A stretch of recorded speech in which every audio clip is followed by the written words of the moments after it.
Nadie olvidará jamás lo que ocurrió en ese preciso momento.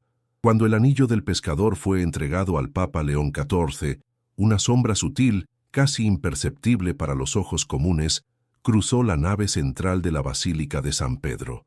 Fue tan rápida como un suspiro, pero quienes estaban cerca, como yo, un veterano de la Guardia Suiza, supimos de inmediato que había algo más allá de la solemnidad tradicional de aquel instante milenario. La mano del Papa, al recibir el anillo, tembló ligeramente, pero no por el peso del oro ni por la responsabilidad simbólica. Temblaba como quien, de repente, siente una presencia invisible a su lado. Y entonces, en un acto que no estaba en el ceremonial, León XIV cerró los ojos, apretó con fuerza el anillo entre los dedos y murmuró: «Francisco, sé que estás aquí». Fue en ese segundo cuando el mundo se detuvo para mí. El rugido contenido de los cientos de miles de fieles reunidos en la plaza de San Pedro pareció silenciarse. Ni siquiera las lentes de las cámaras más potentes lograron captar lo que mis ojos presenciaron. Una paloma blanca, traslúcida y real, descendió en espiral por el centro de la plaza y se posó suavemente sobre el baldaquino del altar, justo encima de la cabeza del nuevo Papa. La visión duró pocos segundos, pero fue suficiente para cambiar para siempre mi comprensión de la realidad. Mientras el cardenal Tagle, con lágrimas contenidas, entregaba formalmente el anillo al pontífice, la atmósfera alrededor parecía densa, cargada de algo que escapaba a la lógica humana. Nadie jamás verá una imagen como aquella estampada en fotografías o videos, porque no se trataba de una imagen, era un misterio vivo, pulsante.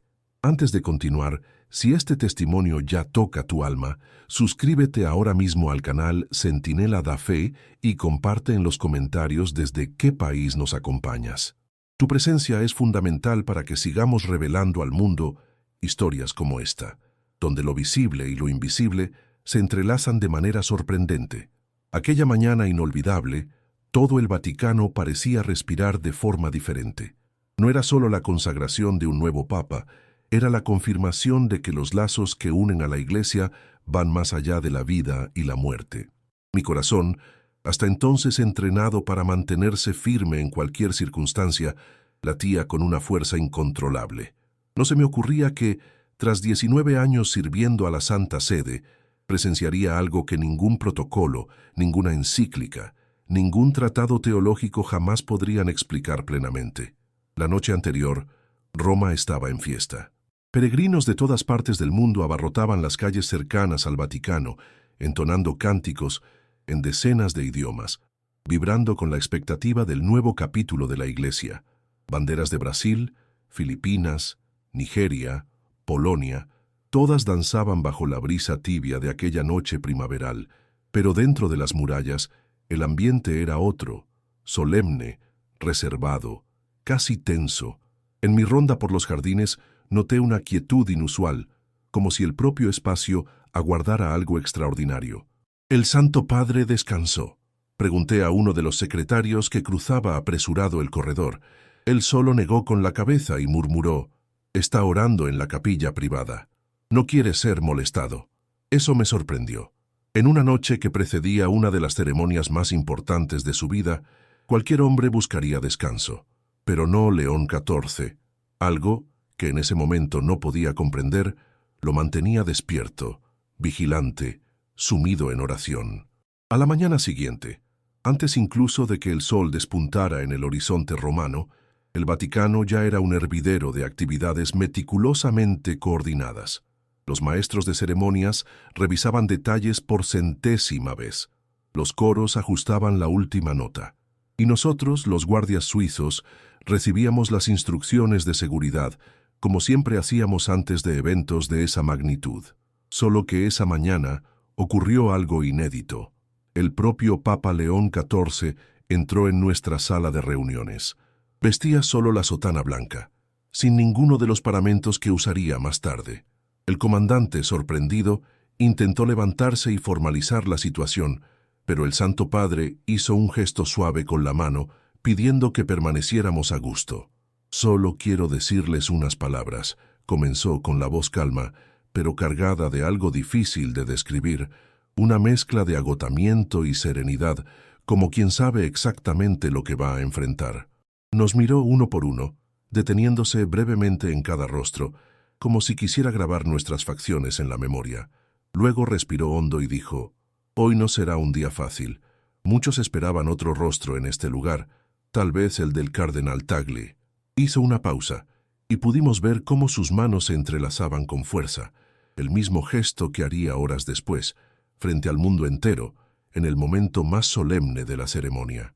Pero Dios conduce a su iglesia por caminos que muchas veces no comprendemos de inmediato, continuó. Siento profundamente el peso de suceder a Francisco. Su legado es inmenso. Al pronunciar ese nombre, su voz se quebró por un breve segundo. No había duda. Francisco estaba más presente que nunca en aquel recinto, aunque no físicamente. Y entonces se acercó a nosotros, rompiendo la distancia protocolar que siempre separa al pontífice de la Guardia Suiza. Quiero compartir algo que me sostuvo en estos días difíciles. Son palabras de San Pablo a los Corintios. Dios eligió las cosas débiles del mundo para confundir a las fuertes. Siempre me consuela recordar eso, como también consolaba a Francisco. Escuchamos en un silencio absoluto, absorbiendo cada palabra que emanaba de aquel hombre que, en pocas horas, cargaría el peso simbólico y espiritual de guiar a más de 1.000 millones de almas. Antes de que pudiera concluir, su voz se quebró nuevamente y cerró los ojos por un instante, respirando profundamente. Solo más tarde entenderíamos el motivo de tanta emoción.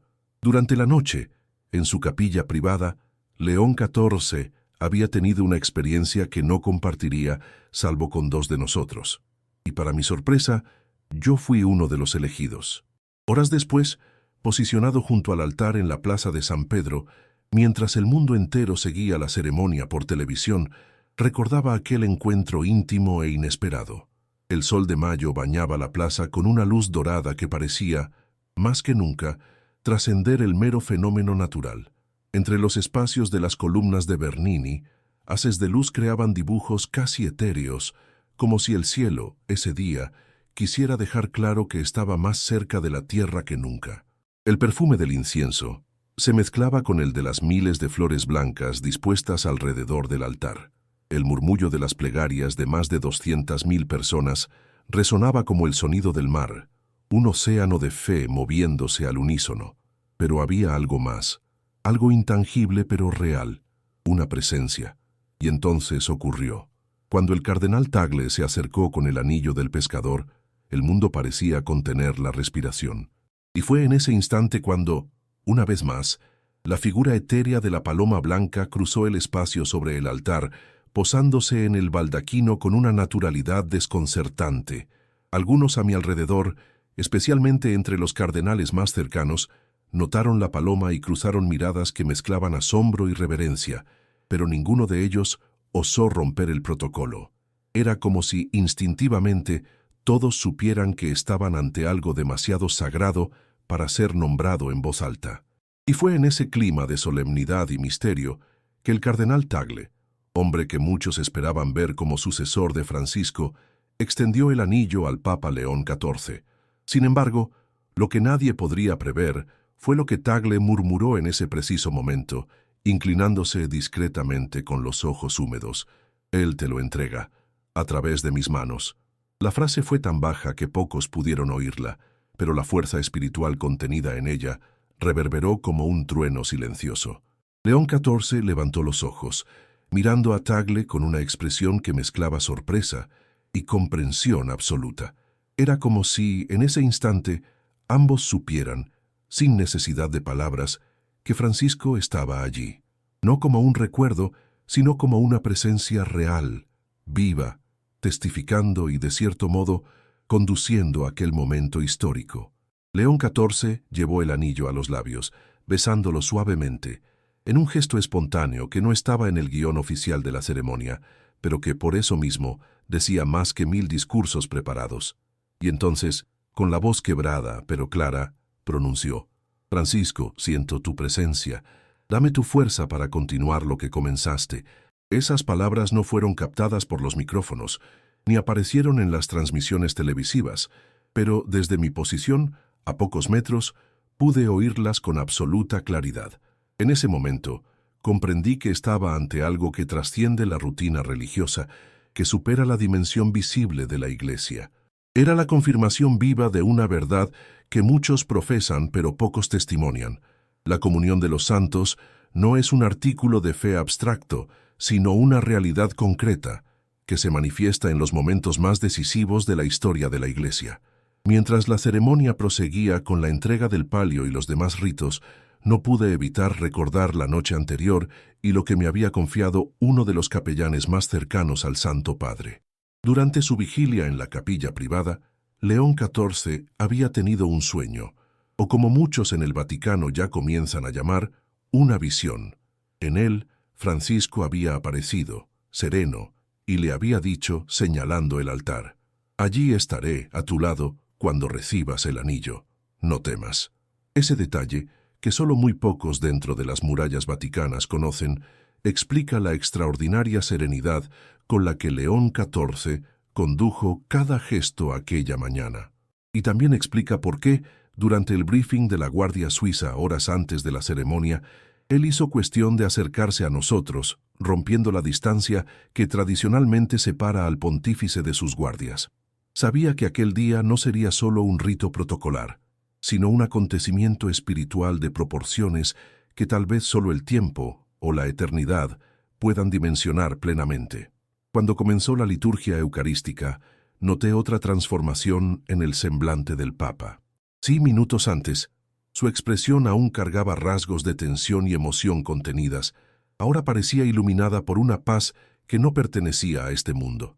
Sus manos, antes ligeramente temblorosas, se movían con seguridad, precisión y una reverencia que conmovía hasta los corazones más endurecidos. Mientras consagraba el pan y el vino, parecía ajeno al mar de cámaras y miradas que lo rodeaban. Su atención estaba dirigida exclusivamente al altar, al misterio que allí se actualizaba, y quién sabe, también a aquel punto de luz dorada que insistía en atravesar la basílica, justo en el lugar donde Francisco solía posicionarse en las grandes celebraciones. No fui el único en percibirlo. Varios de mis compañeros de la Guardia Suiza, hombres entrenados para la discreción y la vigilancia, no podían ocultar la emoción. Vi lágrimas discretas siendo secadas por detrás de las viseras. No era solo un día histórico, era para muchos de nosotros una epifanía, una revelación viva de que Dios continúa actuando de manera sorprendente en la conducción de su Iglesia. Tras la comunión y la bendición final, mientras los aplausos comenzaban a resonar por la plaza y las campanas de San Pedro repicaban con fuerza, recibí una orden inesperada. Debía acompañar al Santo Padre hasta la Capilla Paulina, donde haría una breve oración antes de seguir para los saludos oficiales a las delegaciones internacionales. Considerando mi posición y mi tiempo de servicio, ya largo, pero no entre los puestos más altos, me extrañó el llamado. Sin embargo, obedecí. Cuando llegamos a la capilla, el Papa hizo una señal para que todos los demás se retiraran, quedando solo él, su secretario personal, y yo, posicionado discretamente junto a la puerta. Por algunos minutos reinó un silencio denso, casi palpable, mientras el Santo Padre permanecía arrodillado ante el altar, con las manos entrelazadas y la cabeza ligeramente inclinada. Entonces, para mi sorpresa, se levantó y caminó lentamente hasta donde yo estaba. «19 años en la guardia, ¿verdad?», preguntó, con aquella misma voz serena que escuchamos en el briefing más temprano. Asentí, sorprendido de que conociera ese detalle.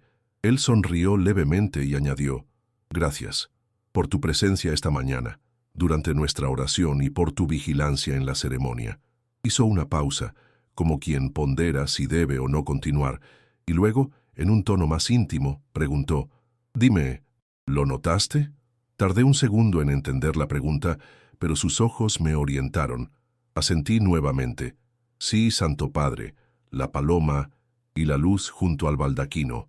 Cerró los ojos como quien confirma algo profundamente significativo.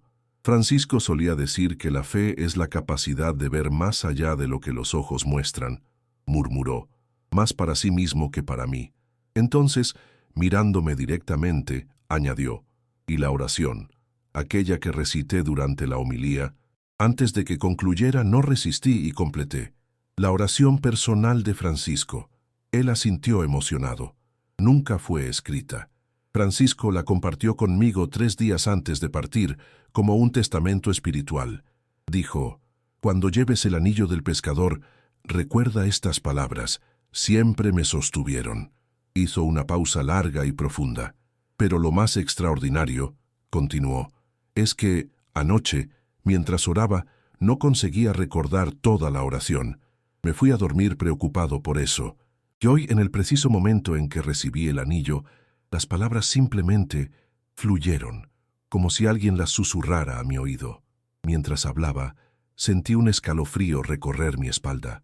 Sabía que aquel era uno de esos raros momentos en los que el cielo y la tierra parecían fundirse, rompiendo las barreras invisibles que normalmente nos separan de lo trascendente. El Papa necesitaba continuar con el protocolo oficial del día. Antes de salir de la capilla, sin embargo, colocó la mano sobre mi hombro, un gesto absolutamente inusual, y dijo: «No hagas mención de esto en tus informes, pero guárdalo en tu corazón. Hoy no estuvimos solos en esa plaza». Dio algunos pasos, pero se volvió una última vez y compartió algo que nunca olvidaré. El cardenal Tagle me reveló algo extraordinario poco antes de la ceremonia. Dijo que soñó con Francisco, que le pidió que me dijera: «No tengas miedo, estaré contigo hasta el fin de tus días», como él estuvo conmigo, a orillas del lago de Genesaret. Hizo la señal de la cruz y con un leve ademán salió, dejándome solo en aquella capilla, sumido en un silencio que no era vacío, sino pleno, lleno de una presencia que trascendía las palabras. Aquella noche, al regresar a mis aposentos, encontré a Estéfano, colega y amigo de larga data, que había estado posicionado en el lado opuesto del altar. Antes de que yo dijera nada, susurró: «Lo viste, ¿verdad? La luz, la paloma». Solo asentí, incapaz de articular palabras. Nos miramos en silencio, comprendiendo, sin necesidad de explicaciones, que habíamos presenciado algo que superaba los límites de lo racional, algo que sellaría para siempre nuestras vidas y nuestra vocación. La fe no es solo tradición, es presencia viva, es comunión eterna, es Dios actuando, discretamente, pero con poder, en la historia humana.